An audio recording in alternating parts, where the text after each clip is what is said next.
pollution we all know can endanger our health, even our way of lives. But who would have thought that it could endanger the production of salt, the most basic spice in any food anywhere in India? Joydeep Ray has more. You may be doing without onions, but if things continue the way they are in Gandhidham, the country's salt capital, you may soon have to do without salt even. Over thousands of acres of Gandhidham salt pans are facing extinction. These snow-white fields have turned black.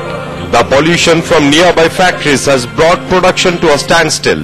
Manufacturers are now in a fix as there are no takers for the salt. रात को इतना उगता है कि कोई देखने नहीं आते और पूरा नमक को बर्बाद कर देते हैं। तो कई कारखाने के नमक अभी तक अगले साल पूरा जो सीजन में बना हुआ है उसका एक दाना में बिका नहीं है। अगर नहीं बिकेंगे तो अगले क्या करेंगे? हम यहाँ 40 साल से हैं, हमको ये आइडिया नहीं था कि ये इतना धुआं निकालेगी और इतना डैमेज होगा हमारा। आज जो भी हमारा रॉ मटेरियल है ये सॉल्ट, आज इसमें आयरन पार्टिकल्स और इतने मिक्स हो रहे हैं कि ये कोई लेने वाला ही नहीं है। Meanwhile, the situation is deteriorating by the day as authorities are paying no attention. The salt makers have complained many times to state agencies and the Gujarat Pollution Control Board.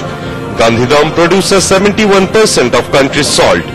The salt exports from the region are badly hit by the pollution crisis. भूख हड़ताल में बैठेंगे, company के सामने जाके बैठ जाएंगे, हमारे को रोटी दो और हमारे को कुछ नहीं है और कोई चारा ही नहीं है हमारे पास। When NDTV contacted officials of the two nearby factories allegedly causing pollution, they denied to comment on camera. Meanwhile, uncertainty looming large over the fate of hundreds of salt manufacturers and millions of laborers involved in this trade.